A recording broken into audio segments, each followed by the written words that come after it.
Bismillahirrahmanirrahim. Assalamualaikum warahmatullahi wabarakatuh. Innal hamdalillah nahmaduhu wa nasta'inuhu wa nastaghfiruhu wa na'udzu billahi min shururi anfusina wa sayyiati a'malina. May yahdihillahu fala mudilla lahu wa may yudlil fala hadiya lahu. Asyhadu an la ilaha illallah wahdahu la syarika lahu wa asyhadu anna Muhammadan 'abduhu wa rasuluhu salawatullahi wa salamuhu alaihi. Thumma amma ba'du. Jemaah sekalian rahimani wa iyyakum jami'an walhamdulillah. Kembali dengan izin Allah Subhanahu wa taala kita bisa melanjutkan kajian kita pada pembacaan kitab Zadul Ma'ad fi Hadi Khairil Ibad yang ditulis oleh Al-Imam Ibnu Al-Qayyim rahimahullahu taala rahmatan wasi'ah. Dan pada kajian sebelumnya kita telah masuk pada pembahasan Hadiyun Nabi sallallahu alaihi wasallam fi dzikri ilallah tabaraka wa taala, petunjuk Rasulullah sallallahu alaihi wasallam dalam berzikir kepada Allah Subhanahu wa taala. Telah kita sebutkan motivasi daripada Allah Subhanahu wa taala dan Rasulnya supaya kita seorang muslim memperbanyak zikir kita kepada Allah Subhanahu wa taala. Di mana Allah Subhanahu wa taala menyatakan wadzakirinallaha wadzakirat. Kemudian Allah taala juga berfirman fa idza qudiyatis salatu fantashiru fil ardi wabtaghu min fadlillahi wadhkurullaha katsiran la'allakum tuflihun. Kemudian Allah taala juga berfirman alladzina yadhkurunallaha qiyaman wa qu'udan wa 'ala junubihim wa yatafakkaruna fi khalqis samawati wal ard. Maka penting bagi seorang muslim di mana kita mengetahui bahwa manusia diciptakan dengan sifat-sifat, contohnya misalkan sangat lemah, khuliqal insanu dha'ifa. Selanjutnya manusia itu senang berkeluh kesah, galau, tergesa-gesa, butuh akan pertolongan Allah Subhanahu wa taala pada setiap saatnya. Penting bagi seorang muslim untuk tidak putus zikir dan doanya kepada Allah Subhanahu wa taala, sebagaimana telah kita sebutkan hadis Aisyah radhiyallahu taala anha di mana beliau menyatakan kana Rasulullah sallallahu alaihi wasallam yadhkurullah tabaraka ta'ala fi kulli ahyanih. Rasulullah SAW beliau berzikir kepada Allah Subhanahu wa taala pada setiap keadaan beliau tanpa putus. Dan telah kita sebutkan perkataan para ulama bahwa seseorang termasuk dalam golongan mereka yang banyak zikirnya kepada Allah Subhanahu wa taala ketika dia merutinkan 3 jenis zikir yang muqayyad. Bahwa zikir itu ada yang muqayyad, ada yang ditentukan waktunya, bilangannya, ada juga yang sifatnya mutlak. Seorang muslim dia terhitung dan tergolong seseorang yang banyak berzikir kepada Allah Subhanahu wa taala jikalau dia merutinkan 3 jenis zikir yang muqayyad. Yang pertama adalah zikir pagi dan petang. Yang kedua adalah zikir ketika sesudah salawat yang 5 waktu, salat yang 5 waktu. Yang ketiga adalah zikir ketika dia tidur di malam hari atau ketika bangun di subuh harinya. Ketika seorang muslim merutinkan 3 jenis yang muqayyad ini kemudian ditambah dengan beberapa zikir yang mutlak tanpa ada patokan bilangan, maka insyaallah dia termasuk orang yang banyak zikirnya kepada Allah Subhanahu wa taala, dan dia termasuk orang yang beruntung dan akan mendapatkan pertolongan daripada Allah Subhanahu wa taala sebagaimana disebutkan oleh Rasulullah sallallahu alaihi wasallam, barang siapa yang mengingat Allah maka Allah taala akan mengingatnya. Man dzakarani dzakartuh, kata Allah Subhanahu wa taala dalam hadis qudsi yang disabdakan oleh Rasulullah sallallahu alaihi wasallam, barang siapa yang mengingatku aku pasti akan mengingatnya. Wa man dzakarani fil mala, barang siapa yang mengingatku di tengah keramaian maka aku akan mengingatnya di hadapan para malaikat yang lebih mulia daripada manusia. Rasulullah SAW juga menyatakan ta'arraf ilallahi fil raha ya'rifka fi syiddah. Ingatlah kepada Allah saat ketika engkau lapang, saat dalam keadaan sehat, saat dalam keadaan mampu. Dan perbanyaklah zikir kepada Allah ya'rifka fi syiddah, maka Allah Subhanahu wa taala akan mengingat dan menolong engkau ketika engkau dalam keadaan sempit. Dan Allah Subhanahu wa taala juga mengingatkan, fadhkuruni adzkurkum washkuruli wala takfurun. Hendaklah kalian senantiasa mengingatku, berzikir kepadaku, maka aku akan mengingat kalian. Salah satu kemuliaan yang sangat utama adalah ketika Allah Subhanahu wa taala mengingat kita, kemudian memenuhi hajat kita, merahmati kita, dan juga menolong kita saat kita berada di dalam kesempitan. Nah, di pembahasan petunjuk Rasulullah SAW di dalam masalah zikir kepada Allah Subhanahu wa taala pada kajian sebelumnya, kita telah membacakan tentang zikir dan doa yang dibaca oleh Rasulullah SAW saat pagi dan petang. Saat pagi dan petang.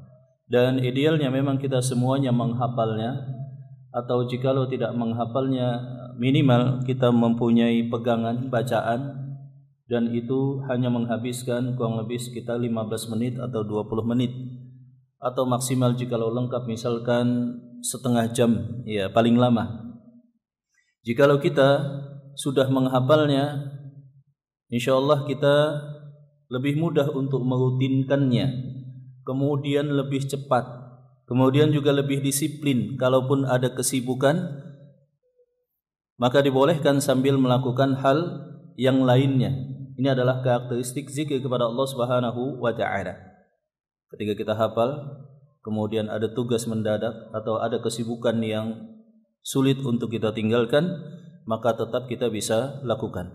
Ada beberapa catatan mengenai zikir pagi dan petang, jemaah dirahmati Allah Subhanahu wa taala. Yang pertama, para ulama menggolongkan zikir pagi dan petang sebagai hal yang sifatnya melindungi seorang muslim. Makanya para ulama ketika menulis zikir pagi dan petang, sebagian menyebutnya dengan hisnu al-mu'min, misalkan hisnu al-muslim. Hisn itu adalah benteng. Hisn itu adalah benteng. Al-Imam Ibnu Qayyim menyatakan bahwa azkaru sabahi wal masai bimathabatid dar', bahwa zikir pagi dan petang itu perumpamaannya seperti tameng. Ketika seseorang masuk ke medan perang, dia butuh tameng. Nah, itulah perumpamaan zikir pagi dan petang. Dan pada saat yang lain beliau menyatakan bahwa seseorang yang tidak berzikir kepada Allah, sesungguhnya dia adalah tawanan syaitan. Sesungguhnya dia adalah tawanan syaitan. Dan seseorang tentu saja walaupun tanpa adanya ain itu adalah pandangan hasad atau pandangan kekaguman, kemudian yang memandang tanpa berzikir kepada Allah Subhanahu wa taala, maka itu bisa menimpakan kejelekan, semacam jatuh sakit atau yang semacamnya.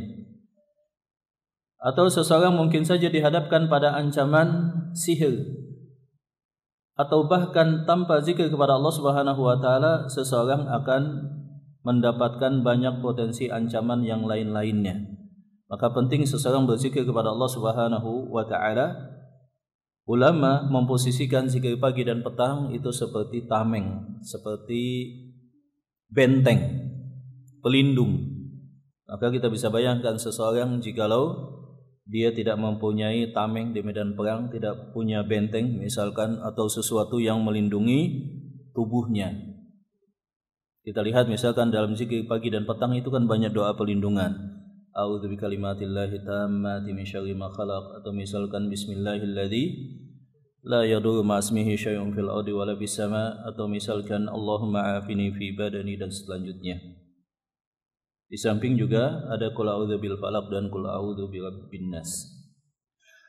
Adapun yang kedua, bahwa zikir pagi dan petang seperti karakteristik zikir yang muqayyad itu membutuhkan konsistensi dan rutinitas. Kalau bisa tidak putus, setiap harinya kita baca zikir pagi dan petang.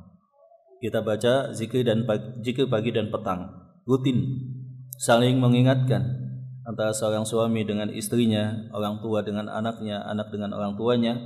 Nah, sudah zikir pagi petang atau belum? atau anaknya mengingatkan orang tuanya, "Bu, Pak, sudah zikir pagi petang atau belum?" Sebab ini sangat penting. Kita butuh pada perlindungan dan pertolongan Allah Subhanahu wa taala, dan hati kita butuh mengingat Allah supaya tidak galau, supaya tidak dipenuhi oleh godaan syaitan dan juga dikalahkan oleh hawa nafsu. Maka butuh rutin. Ya, butuh rutin. Adapun yang ketiga, para ulama menyebutkan bahwa seperti dara atau tameng atau benteng atau baju zirah atau besi di medan perang, maka zikir pagi dan petang itu sangat ideal jika seorang muslim menambahkannya dengan membaca suratul Baqarah setiap hari, dengan membaca surah Al-Baqarah setiap harinya, sebagaimana diriwayatkan oleh Imam Muslim. Rasulullah SAW bersabda, "Suratun fil Quran tusamma bi surah Al-Barakah." Ada satu surah di dalam Al-Quran disebut dengan surah berkah. Berkah itu definisinya adalah ziyadatul khairi wa thabatuh, pertambahan kebaikan dan tetapnya kebaikan pada satu hal. Itu namanya berkah. Dan satu surah di dalam Al-Quran yang disebut dengan surah berkah itu adalah Al-Baqarah, satu-satunya. Dan itu juga melindungi manusia daripada berbagai macam kejelekan. Wala yastati'u 'alaiha al-batalah.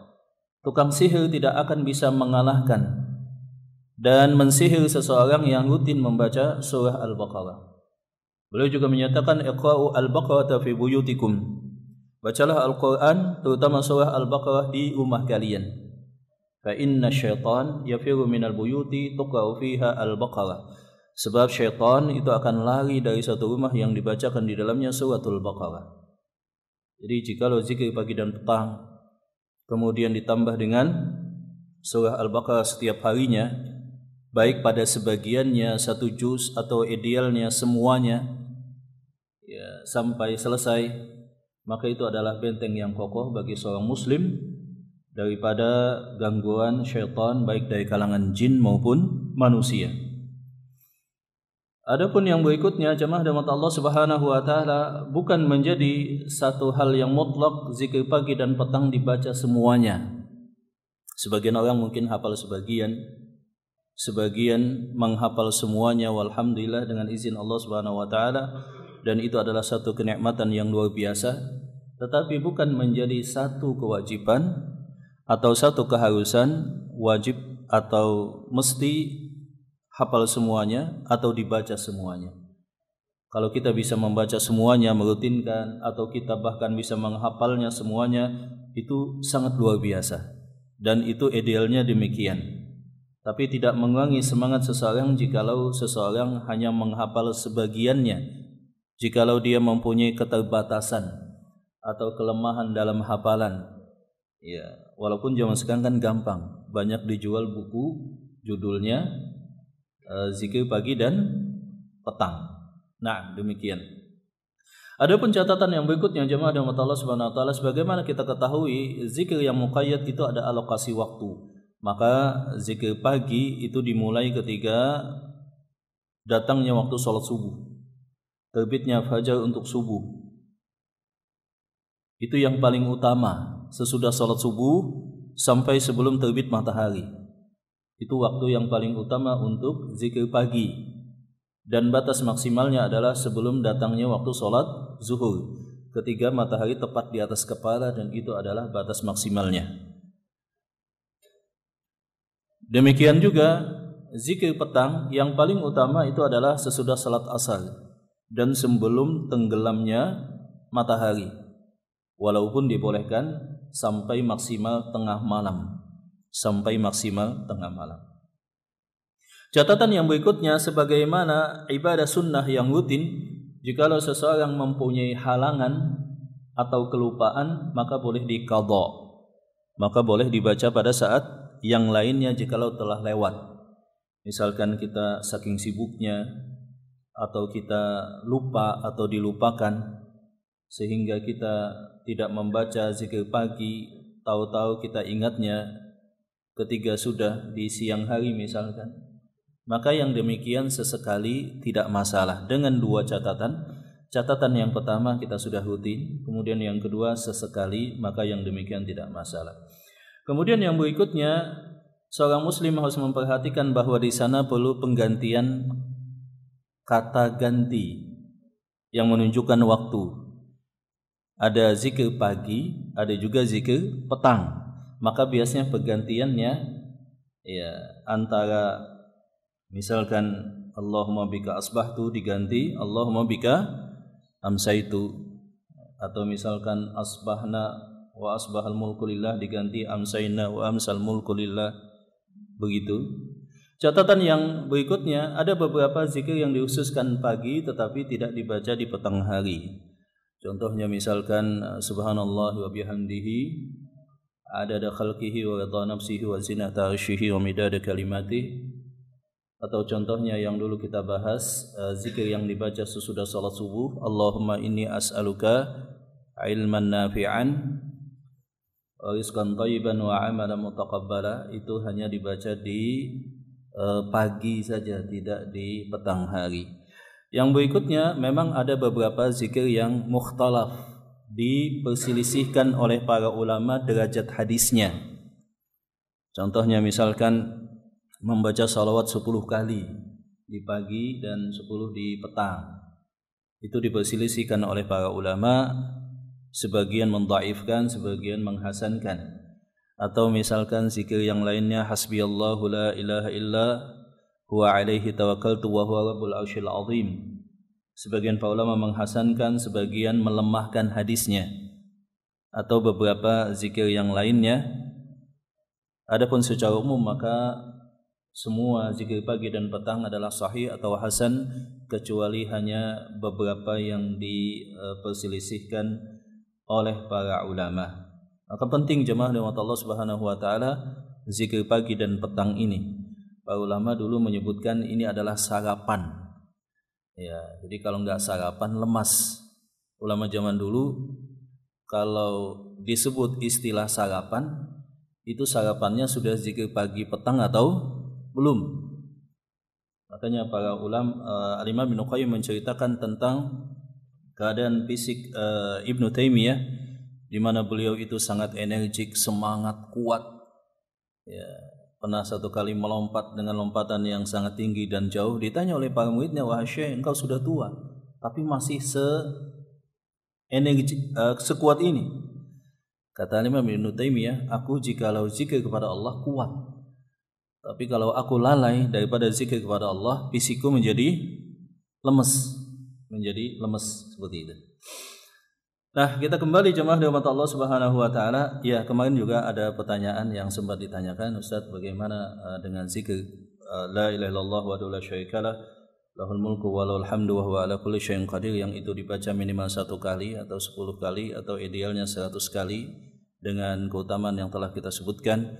Dan ada tambahan yuhyi wa yumitu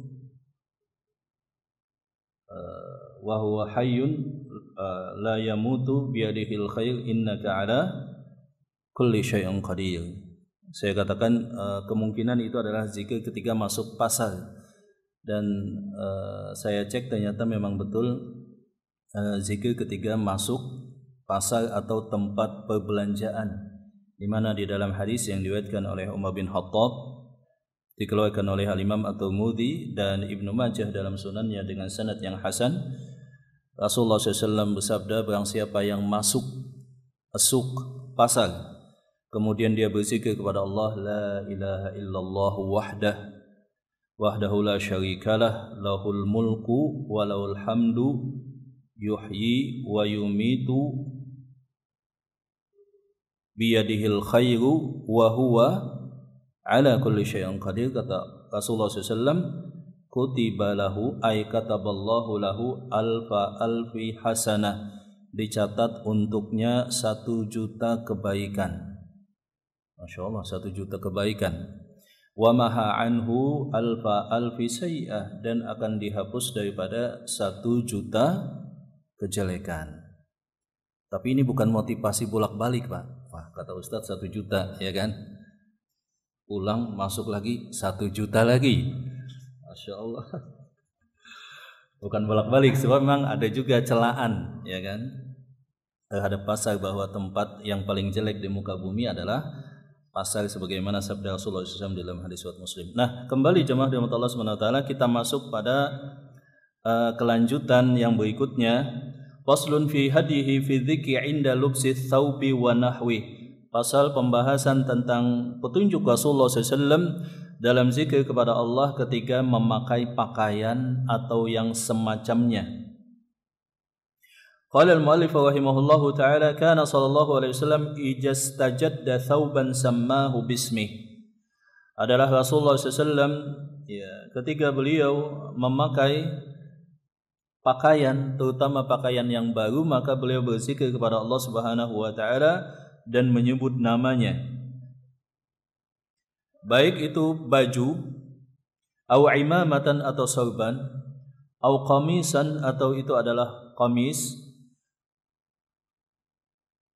au ridaan atau itu selendang, maka beliau biasanya membaca zikir kepada Allah Subhanahu wa taala. Sebagaimana yang diriwayatkan oleh Imam Ahmad, Allahumma lakal hamdu, ya Allah, bagi engkaulah segala puji. Anta kasautanihi, pakaian ini adalah engkau yang memakaikannya, yang memberikannya. As'aluka khairahu wa khaira ma suni'alah, aku memohon kepada engkau kebaikan yang ada dalam pakaian ini, dan aku berlindung kepada engkau daripada kejelekan yang ada pada pakaian ini. Jadi bahkan berzikir, bahkan memakai baju, itu juga Rasulullah SAW senantiasa berzikir kepada Allah Subhanahu wa taala. Dan di dalam hadis yang diriwayatkan oleh Abu Dzar Al-Ghifari Al-Arba'in An-Nawawiyah, sesungguhnya manusia itu telanjang kecuali yang dipakaikan pakaian oleh Allah Subhanahu wa taala. Ya ibna Adam, wahai anak Adam, kullukum 'arun, semua kalian adalah telanjang, tidak punya baju sama sekali. Maka mintalah baju kepadaku, aku akan memberikan baju tersebut kepada engkau. Wa yudhkaru anhu annahu qala, dan juga diriwayatkan bahwa Rasulullah SAW memotivasi kita kaum muslimin. Man labisa thawban, barang siapa yang dia memakai pakaian, kemudian berkata alhamdulillahilladzi kasani hadza wa razaqanihi min ghairi haulin minni wala quwwah, ghafarallahu ma taqaddama min dhanbi. Hadis yang diriwayatkan oleh Abu Daud dan Ibnu As-Sunni. Kata Rasulullah SAW, barang siapa yang ketika dia memakai pakaian, dia berdoa alhamdulillahilladzi kasani hadza wa razaqanihi min ghairi haulin minni wala quwwah, segala puji bagi Allah yang memakaikan pakaian ini kepadaku dan memberikannya tanpa ada daya dan upaya daripadaku, Allah Ta'ala pasti akan mengampunkan semua dosa-dosa yang telah lewat. Kita kan selama ini pahamnya, misalkan hadis Rasulullah SAW, man shoma ramadhana imanan wa ihtisaban ghufira lahu ma taqaddama min dzambi, akan diampunkan semua dosanya kalau puasa Ramadan. Nah, ternyata banyak juga amalan lain yang simpel, yang sederhana, gampang, ringan. Salah satunya adalah ketika kita pakai baju, kita ucapkan doa atau zikir kepada Allah, alhamdulillahilladzi kasani hadza wa razaqanihi min ghairi haulin minni wala quwwah, ghufira lahu ma taqaddama min dzambi, akan diampunkan semua dosa yang telah lewat. Narasi hadisnya di ujungnya sama dengan narasi hadis yang lain-lain. Ghufira lahu ma taqaddama min dzambi. Seperti contohnya misalkan puasa, seperti contohnya sholat malam di bulan Ramadan, itu kan ujung hadisnya akan diampunkan untuknya semua dosa yang telah lewat. Nah, demikian juga pakaian, berzikir kepada Allah Subhanahu wa taala, dan itu amalan yang sangat-sangat mudah.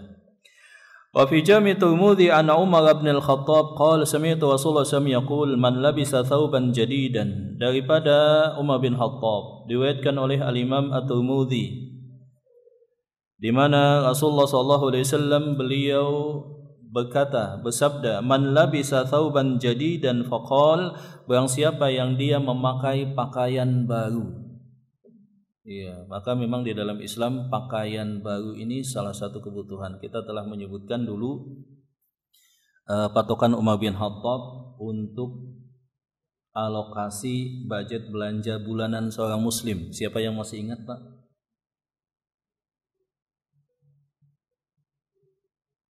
Seorang muslim itu, kata Umar bin Khattab, tidak dikatakan miskin kalau dia di dalam satu bulan membelanjakan 5 dinar kalau saya tidak salah. 3 dinar untuk makan dalam 1 tahun ya. 1 tahun atau berapa ya? Lupa waktu itu ya. 1 bulan atau 1 tahun? 1 bulan kalau nggak salah. 3 dinar untuk 1 tahun kalau nggak salah ya. 5 dinar untuk 1 tahun. 3 dinar untuk kebutuhan rutin, 2 dinar untuk pakaian, dan juga sekitar 250 kilo untuk bahan makanan pokok. Bahan makanan pokok. Sekarang kita hitung, kalau 5 dinar itu 4/4 kali 5. 4/4 kali 5 jadi berapa jemaah? Iya, 21/4 kali harga emas saat ini 1.400.000. 1.400.000 kali 21/4. Ya, 29, ya anggaplah 30 juta penghasilan 1 tahun. Ditambah tadi 250 kilo beras. Berapa 1 kilonya? Katakanlah 15.000.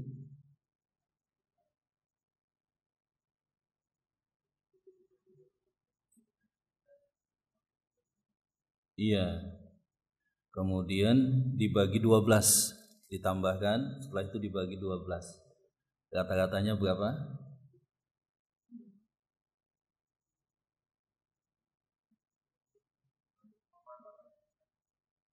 2,8 juta 1 jiwa. Itu sudah lepas daripada kemiskinan. Kalau berdua berapa?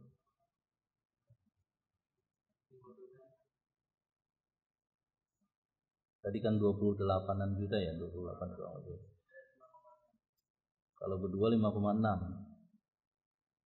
Kalau punya anak 2, intinya 1 juta 1 jiwa begitulah. Kalau 2 jiwa 5,6, Masya Allah. Dan ternyata itu tetap relevan. Nah, maka Umar bin Khattab menyatakan idealnya seorang muslim menyisihkan 2 dinar untuk pakaian beserta aksesorisnya, ya, untuk parfum, untuk perhiasan, untuk lain-lainnya. Nah, kita kembali, ini hanya faidah bahwa Umar bin Khattab pernah menetapkan penghasilan seorang muslim, pengeluarannya maksudnya itu idealnya seperti tadi. Kalau segitu tidak miskin lagi. 5 dinar dan 250 kilo makanan. Berarti upah minimum harusnya 5,6 berarti ya. Seperti itu. Nah, kembali wa fi Jami' Tirmidzi. Jadi Umar bin Khattab menyatakan barang siapa yang memakai pakaian baru kemudian dia berzikir kepada Allah, segala puji bagi Allah yang memakaikan pakaian ini dan menutup auratku, wa tajammalu bihi fi hayati, kemudian Allah Ta'ala, segala puji bagi Allah yang memperbagus penampilanku dalam hidupku, maka dia akan senantiasa berada di dalam penjagaan Allah Subhanahu wa Ta'ala. Penjagaan Allah Subhanahu wa Ta'ala. Di dalam riwayat yang lain, Rasulullah SAW juga dari Ummu Khalid, ketika Rasulullah SAW memakai pakaian yang baru, beliau menyatakan abli wa akhliki marataini. Di dalam Sunan Ibnu Majah daripada Umar bin Khattab, bahwa annahu ra'a ala Umar thawban faqal. Rasulullah SAW melihat Umar bin Khattab memakai satu pakaian, maka ditanyakan, ajadidun hadza am ghasil? Apakah ini pakaian yang baru atau yang sudah lama? Maka kata Rasulullah SAW, faqal bal ghasil, maka disebutkan ini adalah pakaian yang sudah lama, sudah beberapa kali pakai. Kata Rasulullah SAW, albas jadidan wa ish hamidan wa mut syahidan. Hendaklah engkau memakai pakaian yang baru dan hidup secara terpuji dan mati sebagai orang yang syahid. Maka mati sebagai orang yang syahid. Hadis ini diriwayatkan oleh Ibnu Majah. Ya, dan hadis ini adalah sahih.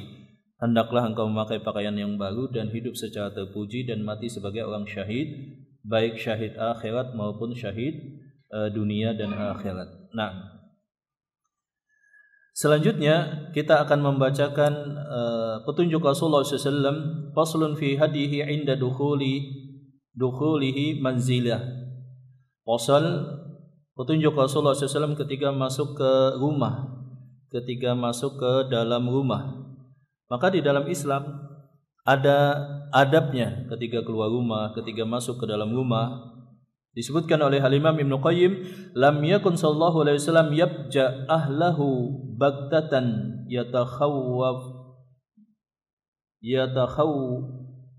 lam yakun yabja ahlahu baghtatan. Adalah Rasulullah sallallahu alaihi wasallam tidak pernah tiba-tiba masuk ke dalam rumah, kalau istilah kita nyelonong. Iya, enggak pernah demikian.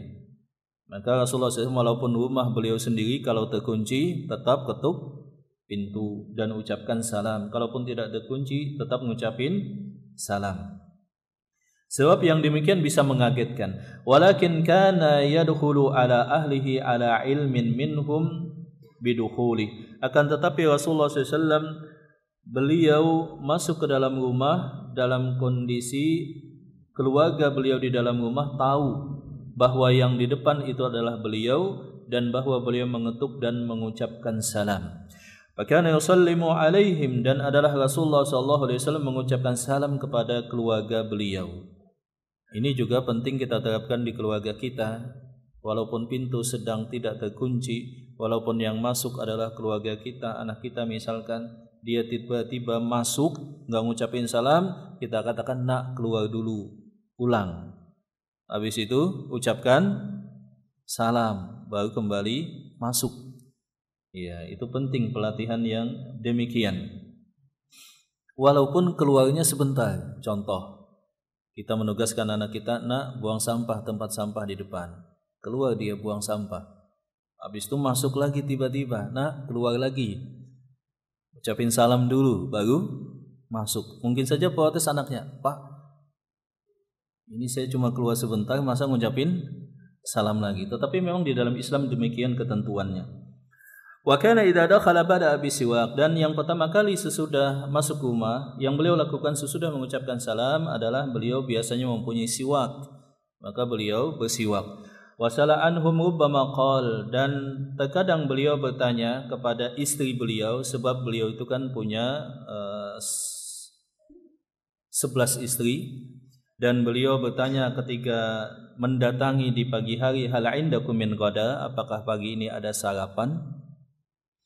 Apakah ada sarapan? Wa rubbama sakata hatta yuhdara baina yadayhi ma tayassara. Terkadang beliau enggak nanya sama sekali. Ada sarapan ya beliau makan, enggak ada sarapan beliau tidak bertanya. Dan telah kita sebutkan bagaimana kehidupan Rasulullah SAW. Rasulullah SAW itu tidak pernah kenyang 2 hari berturut-turut. Beliau juga tidak pernah makan roti yang lembut. Senantiasa makanan beliau adalah syair atau roti yang keras. Kalau di Arab itu kan rotinya keras gitu jemaah ya. Kalau hari kedua apalagi bisa mukul anjing, ya kan? Ya, ada juga roti tomis, roti yang lembut, ada roti macam-macam. Nah, Rasulullah SAW itu tidak pernah makan roti yang lembut.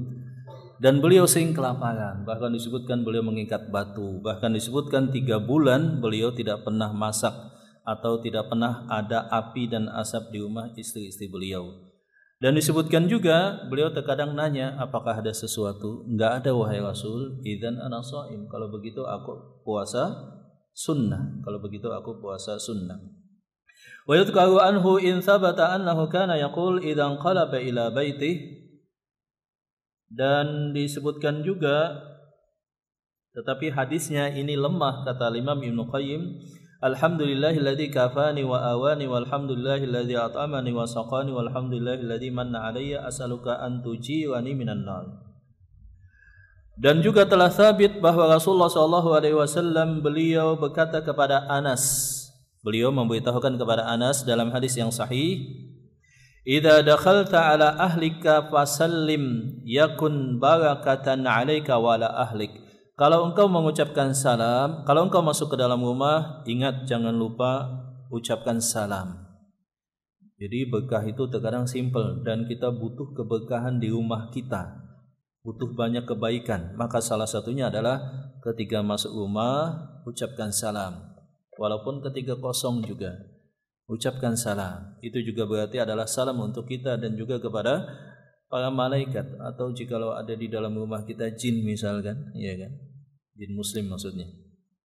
Wa fi sunani anhu idza walaja rajulu baitahu falyaqul Allahumma inni as'aluka khairal maulaj wa khairal makhraj bismillah walajna wa 'ala Allahi rabbina tawakkalna thumma liyusallim ala ahli. Kalau kalian masuk ke dalam rumah, kata Rasulullah SAW, katakanlah aku memohon kepada engkau kebaikan ketika saat masuk, kebaikan saat keluar. Dengan namamu ya Allah aku masuk ke dalam rumahku dan kepada engkau aku bertawakal. Kemudian ucapkanlah salam assalamualaikum kepada ahlul bait rumah kalian. Kemudian satu lagi, ya dua hadis lagi kita bacakan. Wa fiha, dan juga diriwayatkan oleh ashabus sunan, salasatun kulluhum dhaminun Allah. Ada 3 hamba yang Allah Ta'ala menjaminnya. Yang pertama, rajulun kharaja ghaziyan fi sabilillah fa huwa dhaminun 'ala Allah hatta yatawaffahu fayudkhilahul jannah. Yang pertama, laki-laki yang keluar dari rumah, niatnya adalah jihad, berperang di jalan Allah, dia di bawah jaminan Allah sampai pulang atau dia wafat syahid di medan perang. Aw yaruddahu bimanala min ajrin wa ghanimah. Wa rajulun raha ilal masjid, dan laki-laki yang keluar daripada rumah untuk salat berjamaah. Itu di bawah jaminan Allah Subhanahu wa taala sampai dia pulang atau wafat di tengah jalan. Kalau wafatnya di tengah jalan sebelum balik, maka dia dimasukkan ke dalam surga, kata Allah. Wa rajulun dakhala baitahu bisalamin fa huwa dhaminun 'ala Allah, dan seorang laki-laki yang dia mengucapkan salam kepada keluarganya, maka dia di bawah jaminan Allah ketika di rumah tersebut. Kalau dia mati di rumah tersebut, maka dia akan dimasukkan ke dalam surga. Ini adalah hadis yang hasan yang diriwayatkan oleh Abu Daud dan Al-Imam Hakim dan disahihkan oleh Al-Imam Hakim. Jadi ada 3 yang dijamin oleh Allah Subhanahu wa taala. Yang pertama, orang yang jihad, dia di bawah jaminan Allah Subhanahu wa taala, maka pasti akan balik. Kalau enggak balik pasti masuk surga. Yang kedua apa tadi? Orang yang pergi ke masjid, dia dijamin pasti akan balik ke rumahnya dalam keadaan selamat dan mendapatkan pahala. Kalau enggak balik dijamin masuk surga. Yang ketiga adalah orang yang ketika masuk ke dalam rumahnya mengucapkan salam. Maka ketika di rumah tersebut dia dijamin oleh Allah Subhanahu wa taala, dia mendapatkan pahala dan keberkahan. Dan kalau dia meninggal di rumah tersebut, maka dia akan dijamin masuk surga Allah Subhanahu wa taala. Naam. Kemudian wasaha anhu annahu idza dakhala, dan juga sahih disahihkan oleh Imam Tirmidzi dan Imam Hakim, idza dakhala rajulu baitahu fa dzakara Allah 'inda dukhulihi wa 'inda ta'amihi kala syaitan. Ketika seorang laki-laki masuk ke dalam rumahnya, dia berzikir kepada Allah, atau ketika dia makan satu makanan, dia berzikir kepada Allah, maka syaitan ngomong ke teman-temannya, la mabita lakum wala asya. Hari ini kita lagi apes, kita enggak bisa diam di rumah ini dan tidak ada makanan untuk kita. Wa idza dakhala falam yadhkurillaha 'inda dukhulihi qala syaitanu adraktumul mabita wa idza lam yadhkurullaha 'inda ta'amihi qala adraktumul asya.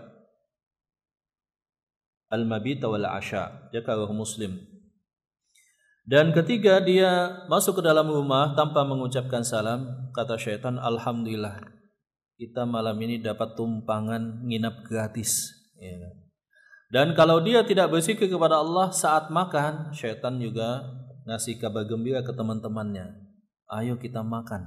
Kita dapat makan gratis bersama fulan yang dia tidak berzikir kepada Allah Subhanahu wa taala ketika makan.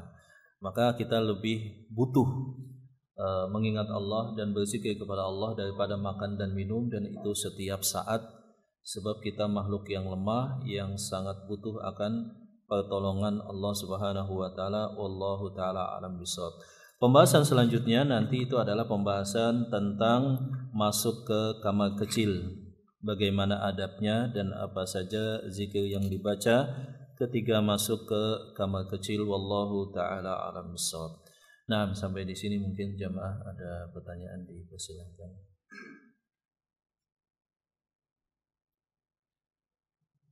Ya, silakan Pak.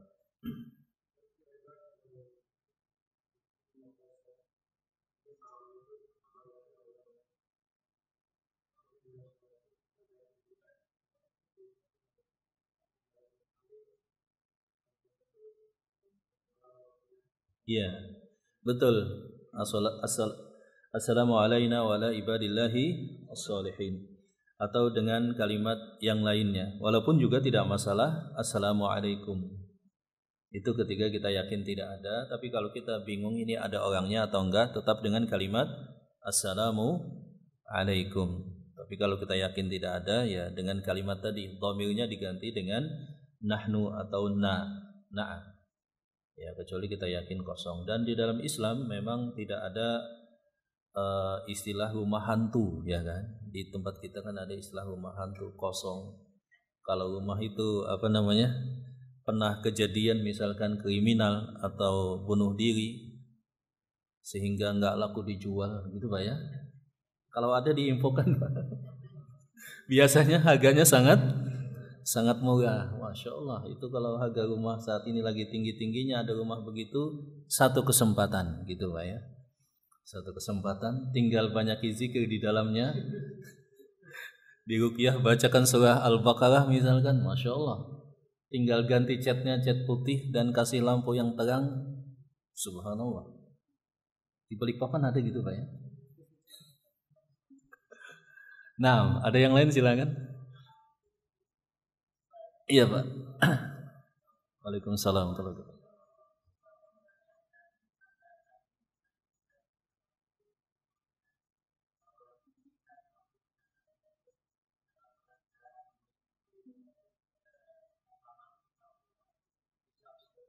Iya.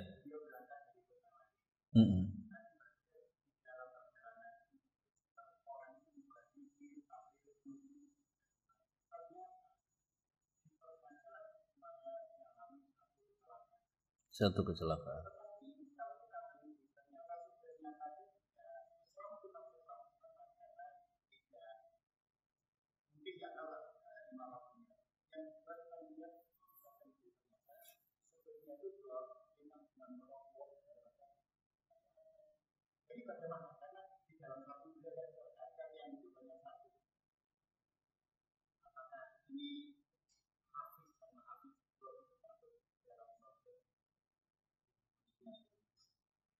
Iya. Taib. Memang Allah Subhanahu wa taala berfirman, alaihissallahu bi ahkamil hakimin. Jadi tidak ada sesuatu yang terjadi di dunia ini kecuali pasti dengan kehendak dan ilmu Allah Subhanahu wa taala. Dengan ilmu, kehendak, dan telah ditulis oleh Allah Subhanahu wa taala. Dan Allah Subhanahu wa taala juga menyatakan la yusalu amma yaf'alu wa hum yus'alun, dan apa yang telah ditakdirkan pasti akan menimpa, dan apa yang tidak ditakdirkan pasti tidak akan menimpa kita. Maka semuanya adalah kebaikan bagi seorang muslim. Hanya saja seorang muslim kan salah satu usahanya adalah safety. Kemudian dia berzikir kepada Allah Subhanahu wa taala, setelah itu serahkan kepada Allah Subhanahu wa taala. Kalau terjadi maka ya itu berarti takdir dia. Dan tidak mesti orang yang berzikir kepada Allah terhindar daripada apa tadi? Kecelakaan. Sebab kan tadi Rasulullah SAW menyatakan Allah Ta'ala menjamin bagi seseorang yang keluar contohnya untuk sholat berjamaah, dia dijamin selamat dan mendapatkan pahala, dia dijamin mendapatkan pahala. Dan ketika dia pulang ke rumah, dia pilihannya pulang ke rumah dengan selamat atau kalaupun dia meninggal dijamin masuk surga. Jadi tidak merupakan satu kepastian dan ketentuan orang yang berzikir itu pasti sama sekali enggak menemukan kecelakaan. Intinya kalaupun kecelakaan ujung-ujungnya kebaikan untuk dia. Intinya seperti itulah. Dalam Islam seperti itu sikap mental yang harus dimiliki. Walaupun biasanya terjadi keajaiban pada sebagian kasus yang lain. Misalkan diselamatkan atau kecelakaannya harusnya fatal, ternyata tidak fatal. Tapi kita katakan tidak mesti orang yang berzikir itu sama sekali tidak mengalami kecelakaan. Tapi insya Allah dia mendapatkan kebaikan, keselamatan atau dia kebaikan. Intinya seperti itu. Dan terkadang terjadi keajaiban juga, memang sering kecelakaan tapi enggak kenapa-napa seperti itu. Jadi penting memang, tapi tidak boleh juga kita memvonis ada yang kecelakaan kemudian kita katakan jangan-jangan kamu tadi enggak zikir, walaupun jawabannya oh iya betul juga. Dan biasanya kita itu dibilang nyebutnya, kalau lupa nyebut biasanya ada saja terjadi sesuatu. Makanya orang yang berzikir kepada Allah itu kan seakan-akan connect, dia ingatannya terhubung dengan Allah Subhanahu wa taala, kemudian dia juga biasanya lebih berhati-hati dan lebih waspada. Maka dia mendapatkan pertolongan Allah Subhanahu wa taala. Minimal ketika dia terjadi sesuatu, dia kembalikan kepada Allah dan dia mendapatkan pahala daripada Allah Subhanahu wa taala. Iya, jadi bukan syarat pasti orang yang berzikir pasti tidak terkena sesuatu. Terhadap orang lain kita husnuzon, terhadap kita, aduh jangan-jangan tadi saya enggak zikir. Saya pun biasanya begitu. Pribadi, pengalaman pribadi hanya berbagi. Kalau enggak berzikir itu ada aja kadang-kadang. Tapi kalau ngingat berzikir kepada Allah, itu biasanya lebih hati-hati dan aman selamat biasa. Umumnya demikian. Walaupun tadi kita katakan tidak mesti senantiasa demikian. Tapi tetap kita mendapatkan pahala dan jaminan. Iya seperti itu insyaallah. Iya Pak.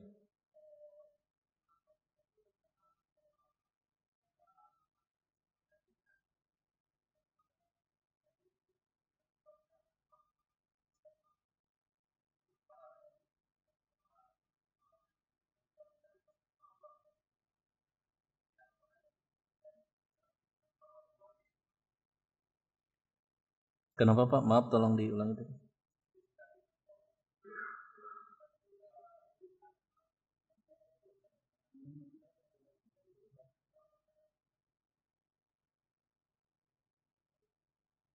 Ketika kita sholat, apa tadi?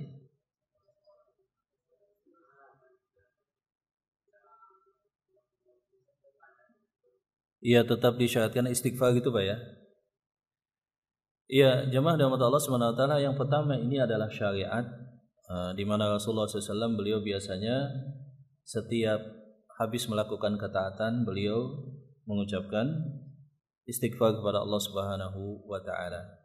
Contohnya ayat haji misalkan itu kan fa idza afidu min fadhun nas wastaghfirullah, ketika selesai tawaf ifadah beristighfarlah kepada Allah.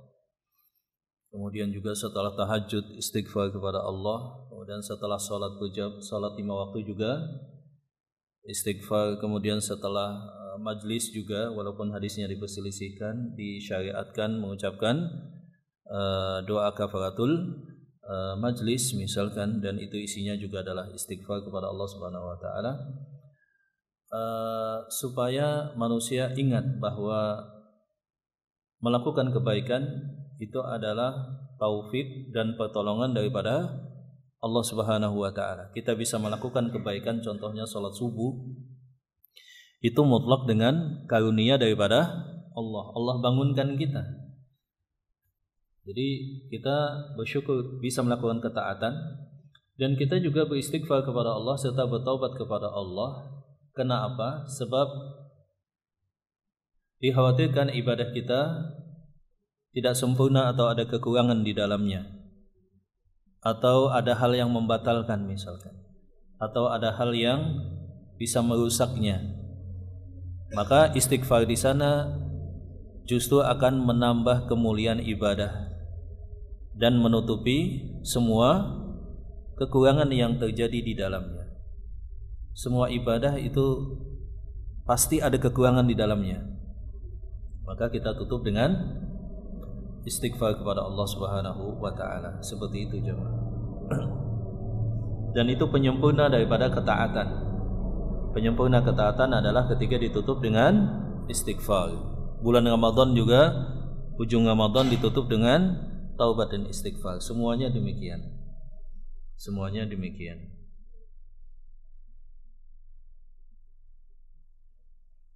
Ya, silakan. Ada yang lain jemaah?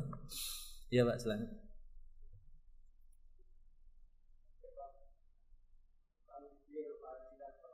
Iya. Asbahna. Naam.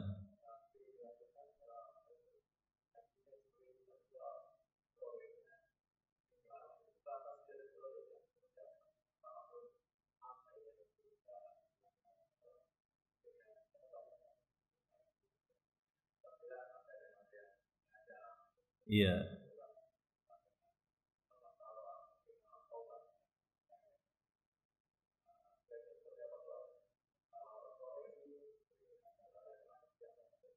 Iya, iya. Iya, jadi tadi mulai di waktu subuh ketika terbitnya waktu fajar, kata para ulama bahkan boleh sambil nunggu qamat misalkan, udah mulai dicicil zikir paginya. Dan yang ideal adalah sesudah sholat subuh, sesudah zikir yang zikir sesudah sholat. Dan terkadang zikir sudah sholat dengan zikir pagi petang ini kan ada yang sama sekalian, berarti kayak ayat kursi misalkan, itu kan sama. Kemudian qul huwallahu al-falaq an-nas satu kali sesudah sholat, dan ketika pagi petang menjadi 3 kali gitu ya. Nah, sesudah sholat subuh sampai sebelum datangnya waktu sholat zuhur, sebelum matahari di atas kepala, alokasi rentang waktunya. Yang lebih utama adalah idealnya sesudah sholat subuh sampai sebelum terbit matahari. Seperti itu. Kemudian yang kedua sampai waktu duha, matahari meninggi 1 tombak, jam berapa misalkan. Kemudian kalaupun nggak bisa, masih ada rentang toleransi sampai sebelum masuknya waktu sholat zuhur Pak, masih bisa. Nah, zikir petang itu sesudah sholat asar sampai tenggelamnya sebelum tenggelam matahari. Kemudian derajat yang kedua, kalaupun tadi kelupaan, lalai atau sibuk, maka sesudah sholat maghrib sampai sebelum sholat isya. Kalaupun nggak bisa juga masih ada toleransi sampai tengah malam. Sebelum tengah malam kata Pak Ula, sebelum tidur di malam hari. Berarti kalau kita kelupaan, tadi belum sholat, belum zikir petang, berarti sekalian zikir akan tidur di malam hari, begitu maksudnya, ditutup, dibaca. Dan yang lebih utama zikir pagi petang itu adalah duduk khusyuk dengan penuh penghayatan kalau bisa. Tapi kalau nggak bisa ya nggak masalah, sambil nyetir juga bisa, sambil bekerja juga bisa, sambil jualan, kalau dia jualan sarapan kan repot juga Pak ya. Kalau duduk dulu, pas keluar sudah pelanggannya sudah misalkan ini, ya dia bisa sambil. Walaupun idealnya apa tadi? dalam keadaan suci, duduk, membaca dengan penuh penghayatan, Masya Allah. Itu yang paling utama. Tapi kalau nggak bisa ya sambil melakukan apapun dibolehkan. Silahkan ya.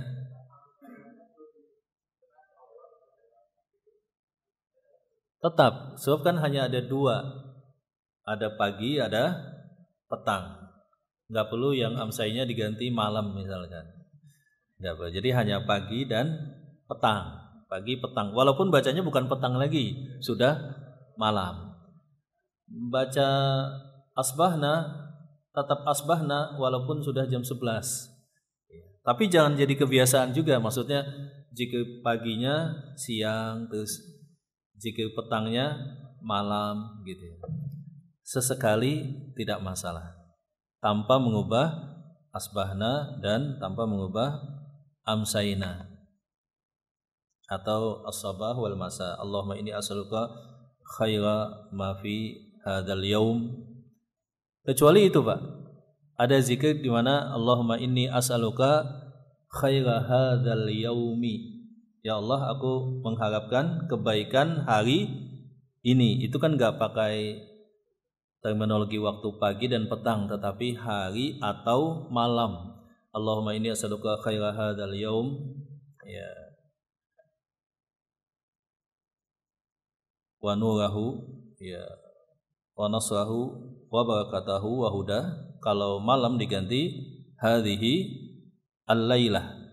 Allahumma inni as'aluka khaira hadzal yaum wa ma fihi wa ma ba'dah. Kalau lailah menjadi Allahumma inni as'aluka khaira hadhil lailah wa khaira ma fiha wa khaira ma ba'daha. Jadi ada zikir hari dan malam, mengharapkan kebaikan hari dan malam. Selainnya biasanya subuh, pagi atau masa petang. Seperti itu. Nah, mungkin sampai di sini dulu kajian kita.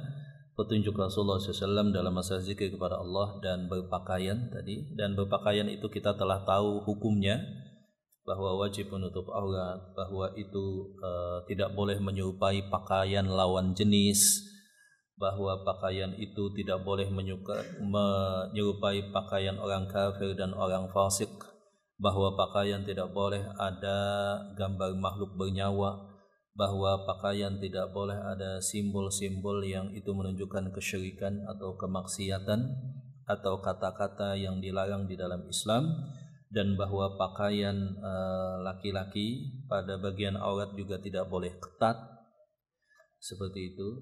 Kemudian beberapa ketentuan dalam hal berpakaian, baik yang diharamkan maupun yang sunnah, maka kita amalkan yang demikian. Sampai di sini, barakallahu fikum, subhanakallahumma wa bihamdika asyhadu an la ilaha illa anta astaghfiruka wa atubu ilaik wa akhu da'wana alhamdulillah bil alamin. Assalamualaikum warahmatullahi wabarakatuh.